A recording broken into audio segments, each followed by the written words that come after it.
acima de tudo, um salmo que fala de o limiar de um tempo que se passa e um novo tempo que está chegando. Quando o Senhor restaurou a sorte de Sião, ficamos como quem sonha. Então a nossa boca se encheu de riso, a nossa língua de júbilo. Então entre as nações se dizia: grandes coisas o Senhor tem feito por eles. Com efeito, grandes coisas o Senhor fez por nós, por isso estamos alegres. Restaura, Senhor, a nossa sorte como as torrentes no Neguebe. Os que com lágrimas semeiam, com júbilo ceifarão. Quem sai andando e chorando enquanto semeia, voltará com júbilo trazendo os seus feixes. Amém, amém. Podem assentar, irmãos. Do Salmo 120 indo até o Salmo 134, é um conjunto de salmos que nós chamamos de salmos de romagem.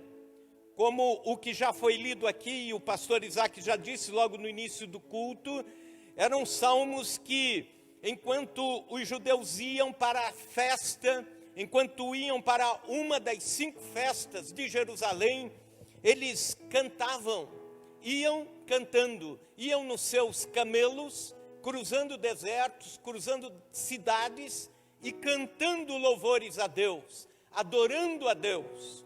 Hoje, quando a gente viaja, né, as viagens são mais fáceis pela estrada, né? Você não está de camelo, mas aí você coloca lá o pendrive, ouve hinos ou pregações, e assim por diante, a viagem fica mais curta, né?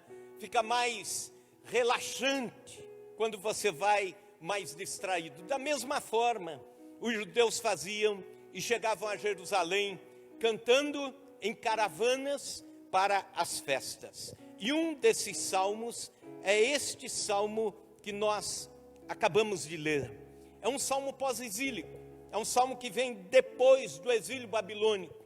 E ele vem em adoração a Deus, em gratidão a Deus, porque o exílio havia acabado. Os 70 anos de Babilônia acabaram. E agora o povo de Deus voltou para a cidade, voltou para Jerusalém, voltou para Israel, voltou para Judá.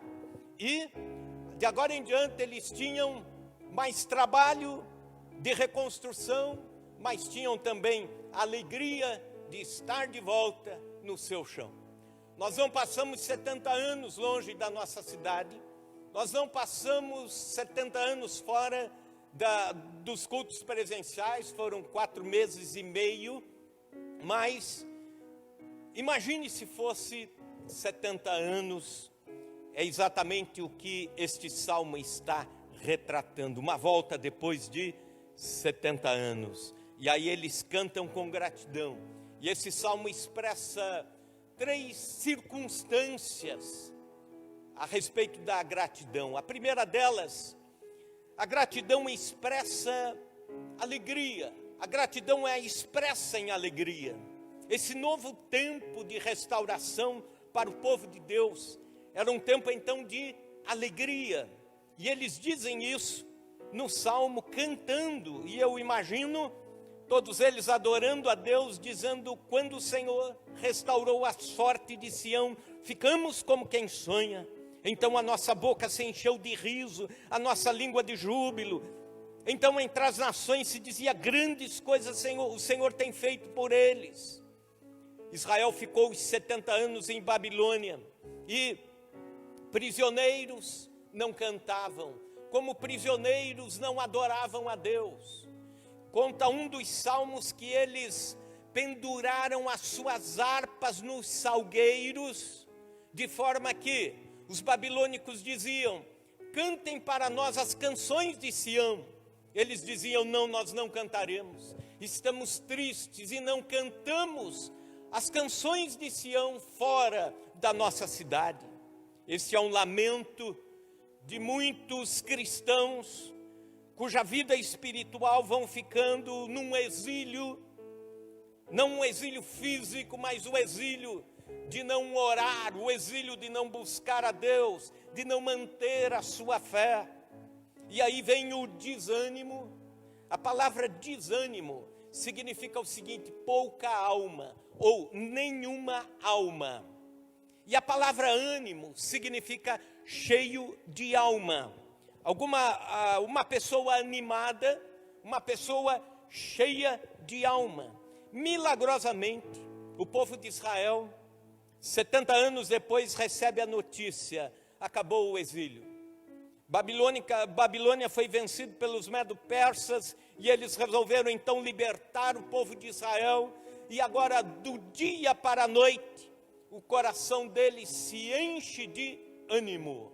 A alma volta. Então agora eles estão cheios de alma. E o texto diz que eles oram a Deus, dizendo: Senhor, restaura a nossa sorte como as torrentes do Negueb. Há um deserto na Palestina chamado deserto do Negueb. Este deserto é um lugar muito seco, mas ao mesmo tempo também é um lugar muito baixo, cercado por cordilheiras, e tem uma extensão de terra e areia improdutivos. Mas há uma época no ano em que chove lá, uma chuva torrencial no ano, uma só. E esta chuva cai sobre o Negueb, e milagrosamente, 3 dias depois da chuva, já começam a nascer as mais lindas flores. Flores que nascem no deserto.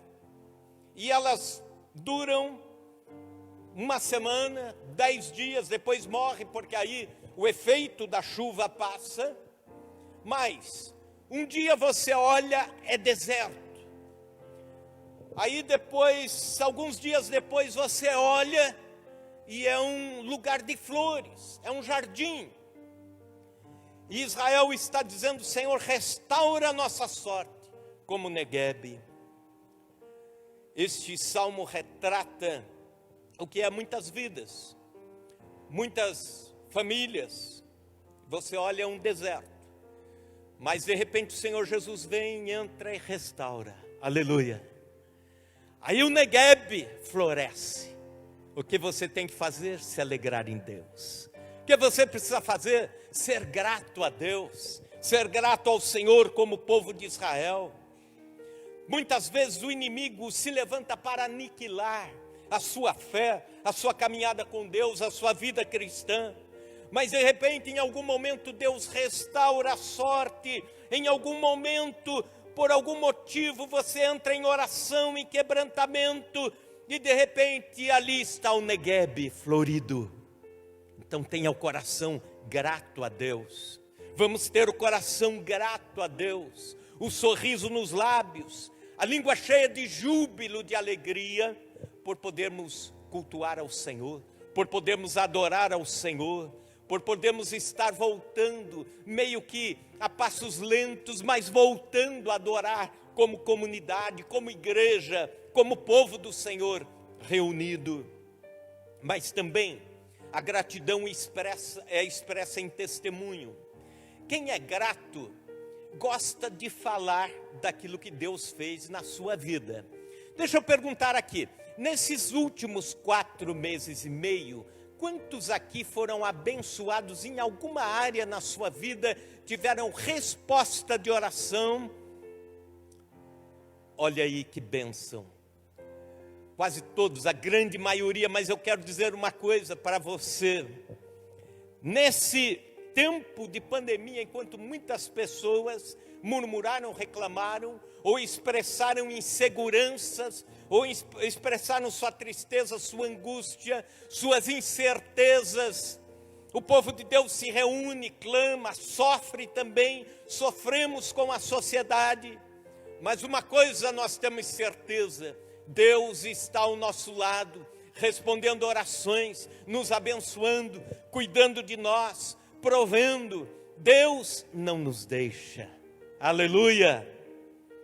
E o que nós devemos fazer? Expressar a nossa gratidão em forma de testemunho. Era impossível uma nação inteira que ficasse aprisionada em Babilônia sair depois de 70 anos. Muitas nações que foram para exílios foram extintas. Algumas se tornaram escravas e nunca mais voltaram. Mas acontece um milagre. O povo de Deus, depois de 70 anos de exílio babilônico, sai, e as nações pagãs olham e dizem: é um milagre de Deus, é um milagre do Deus de Israel. Vamos temer esse Deus, vamos conhecer esse Deus dos judeus, vamos conhecer esse Deus que tirou esta nação do exílio, que restaurou o lar, restaurou a sorte. Vamos conhecer. Então testemunhe, porque muita gente ao seu redor precisa ouvir o que Deus está fazendo na sua vida. E é só você que pode fazer isso. Não é apenas o testemunho de estar num dos cultos testemunhando, não, mas o dia a dia testemunhando, contando o que Deus fez, enaltecendo os feitos de Deus. Fale dos feitos do Senhor, propague para outras pessoas o que Deus fez na sua vida ou está fazendo. Use o seu local de trabalho para evangelizar, faça do seu escritório um campo missionário, faça do consultório um campo missionário, faça do salão de cabeleireiro um espaço de evangelismo. Use a sua casa para orar por pessoas, para atender pessoas. Nas festinhas de aniversário, aproveite para testemunhar o que Cristo está fazendo na sua vida.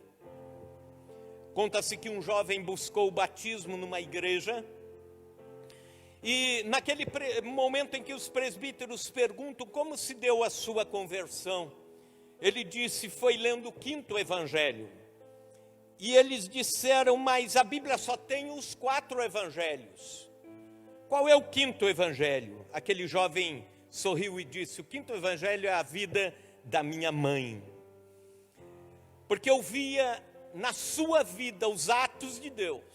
Ela testemunhava Cristo no dia a dia, e eu fui olhando as suas atitudes. E não teve como, eu tive que entregar minha vida para Jesus. 5º evangelho é você, irmão e irmã. 5º evangelho é você no seu local de trabalho, na sua casa, na sua vizinhança. Não guarde as bênçãos de Deus só para você. Propague. Gratidão faz isso. O coração grato transforma bênçãos de Deus em testemunhos vivos. Alguém fez uma pesquisa, um instituto fez uma pesquisa perguntando como os crentes vieram até a igreja, como encontraram-se com Cristo. E 1% apenas de todos os pesquisados respondeu assistindo uma série de pregações. 1% apenas disse fazendo uma visita à igreja. 2% apenas porque tive necessidade. 3% entrei por acaso. 3% gostei da programação. 5% através da escola dominical. 6% gostei do pastor. E 79% responderam: eu conheci Jesus através da vida de um amigo. Você é o 5º evangelho. Seja sábio, prudente, grato a Deus, testemunhando das bênçãos de Deus, para que as pessoas ao redor digam: grandes coisas o Senhor tem feito por eles, por aquele outro, e eu quero conhecer este Deus. Mas também, terceiro lugar, gratidão é expressa em trabalho. Versículos 5 e 6. Os que com lágrimas semeiam, com júbilo ceifarão. Quem sai andando e chorando enquanto semeia, voltará com júbilo trazendo os seus feixes. Quando a nação retornou do exílio, um primeiro momento era de alegria. Eles ficaram alegres, gratos, sorriso no rosto, júbilo nos lábios de reencontrar a terra. A grande maioria nem conhecia a terra porque nasceram no exílio, mas os muros da cidade estavam caídos, o templo estava destruído, as cidades em redor de Jerusalém estavam desertas, os campos abandonados, e o que era antes lavoura agora era mato. E Deus fez o milagre da libertação. Eles se alegraram no primeiro momento, com gratidão a Deus. Mas aí a alegria do testemunho, a alegria, a gratidão da alegria, a gratidão do testemunho, teve que se desdobrar em gratidão em forma de trabalho pelo reino de Deus, para que a cidade fosse reconstruída, o templo fosse reconstruído, Jerusalém fosse reerguida, os muros fossem erguidos. E é aqui que entra no livro de Esdras e Neemias, contando essa história de trabalho, e muito trabalho intenso. Os pais de família trabalhavam reconstruindo o muro de Jerusalém com uma espada na mão e com a colher de pedreiro na outra, porque tinha revolução, ao mesmo tempo construção, guerra civil, ao mesmo tempo construção, ataques dos inimigos e ao mesmo tempo a reconstrução. E da mesma forma, nós temos agora um tempo de reconstrução pela frente, mas um tempo de reconstrução com o coração cheio de alegria, com o coração cheio de júbilo. É o arar a terra, é o plantar, é o evangelizar, é o apoiar, é o testemunhar de Cristo, é o semear a semente do Evangelho. Os que com lágrimas semeiam, e dá-se a entender que foi um trabalho pesaroso, foi um trabalho intenso para todos os que voltavam do exílio. Como nós gostaríamos que Deus fizesse tudo tão rápido, mas Ele não faz. Ele conta conosco, Ele nos dá a matéria-prima de tudo aquilo que precisamos. E a gente se vira com a matéria-prima das bênçãos de Deus, das dádivas de Deus. Ele dá saúde, então vamos nos mexer, vamos trabalhar. Eu acho que um testemunho muito importante que temos aqui na terceira IPI é que em toda esta pandemia, a saúde das famílias da igreja foram preservadas. Isso já é um motivo de dar um glória a Deus assim muito alto, né? Muito gostoso na presença de Deus. Mas agora, com essa saúde que Ele dá, vamos trabalhar para o reino de Deus. Vamos orar por outros. Vamos pregar o Evangelho. Com a inteligência que Deus dá, devemos estudar. Eu estava observando algumas iniciativas de pessoas que durante o tempo de isolamento social mais intenso, que não podiam sair de casa, usaram esse tempo para aperfeiçoar o seu inglês ou fazer um outro curso, ao invés de apenas assistir TV e ficar ouvindo e assistindo as piores notícias possíveis, mas aproveitaram o tempo para ler mais. Irmãos da igreja que se dedicaram à leitura bíblica, a leituras inteligentes, a leituras de livros clássicos da fé. Trabalhe para você, mas trabalhe para Deus também. Semeie no terreno da espiritualidade. Trabalhe pelo reino, trabalhe pelo Evangelho, trabalhe pelo crescimento da igreja. A vida de um cristão não faz sentido se nós deixamos a vida passar, apenas nos alimentando das coisas espirituais, sem queimarmos isso em forma de trabalho. Acabamos nos tornando obesos espiritualmente. E uma das formas de gratidão a Deus é quando a gente trabalha pelo reino de Deus. Talvez você já tenha ouvido aquela parábola do diálogo do fósforo com a vela. O fósforo aproximou-se da vela e disse: eu preciso cumprir a minha missão.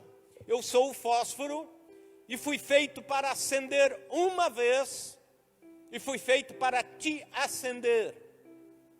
E a vela se esquivou e disse: não, eu não quero fogo aqui no pavio, porque aí eu começo a derreter, eu começo a deformar, eu começo a perder a minha forma até que me acabo, né? Vou me acabando aos poucos aqui, daqui a algumas horas já não existo mais. E o fósforo disse: eu existo para a minha missão, eu existo para te acender. E você também, vela, existe para a sua missão. Você pode se guardar toda linda pela eternidade, mas se você não produzir luz e não se queimar produzindo luz, você será inútil. Você passou pela vida sem cumprir a sua missão. E ela disse: é mesmo, então pode me acender. E nós, quando encontramos com Jesus, quando a nossa vida é alcançada ao Evangelho, nós somos como a vela que vai irradiar luz, e em forma de testemunho, mas também em forma de trabalho cristão. Somos como esta vela. Querido irmão, querida irmã, nossa gratidão é expressa através da alegria da restauração. Nossa gratidão é expressa através de testemunho daquilo que Deus fez por nós. Nossa gratidão é expressa em forma de trabalho. E nós queremos hoje, neste culto, sermos muito gratos a Deus pelo que Deus tem feito, pelas bênçãos de Deus, pelo cuidado de Deus. E até mesmo sermos gratos a Deus pelas dificuldades, porque nelas nós crescemos, nelas nós amadurecemos. E é por isso que nós separamos este culto nessa primeira volta para falar e cantar e cultuar a Deus sobre gratidão. E eu gostaria de pedir o seguinte, para que nessa hora você ficasse em pé. Fique em pé. Você tem algumas coisas que Deus fez por você. Agradeça agora. Você tem bênçãos que Deus te deu nesses 4 meses e meio. Agradeça a Deus. Comece a agradecer. Diga: Senhor, muito obrigado. Talvez algumas coisas são simples, mas nelas você viu a mão de Deus. Comece a agradecer a Deus. Levante suas mãos em sinal de gratidão e comece a dizer: muito obrigado, Deus. E você pode fazer isso alto, dizendo a Deus: muito obrigado, Senhor. Obrigado, Senhor. Comece a agradecer, renda graças ao Senhor.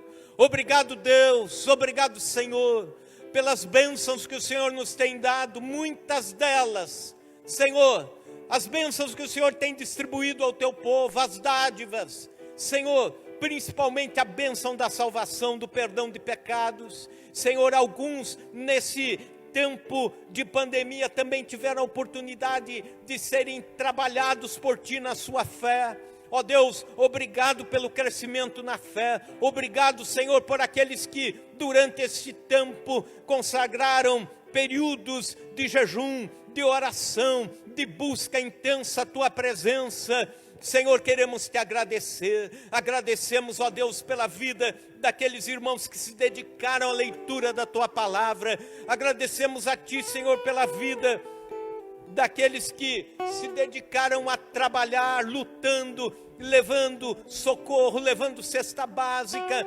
Senhor, nós Te louvamos porque o Teu reino não parou. Teu reino não parou. A Tua igreja não parou, Senhor. Apesar de não nos reunirmos presencialmente, Senhor, mas cultuamos a Ti, adoramos a Ti nas casas. Obrigado pelas famílias que se reuniram nesse período. Obrigado, Senhor, pelos lares que foram edificados com a Tua palavra pregada. Senhor, obrigado pela vida dos irmãos que o Senhor preservou em saúde. Os irmãos velhinhos da igreja, anciãos, pessoas com comorbidades físicas, crianças, e o Senhor guardando, protegendo, ó Pai. Nós pedimos que o Senhor continue a guardar, mas somos imensamente gratos pelo Teu cuidado. Obrigado, Senhor. Obrigado. Obrigado, Jesus. Aplauda ao Senhor e cante com alegria. Nós somos gratos a Ele. esse Deus.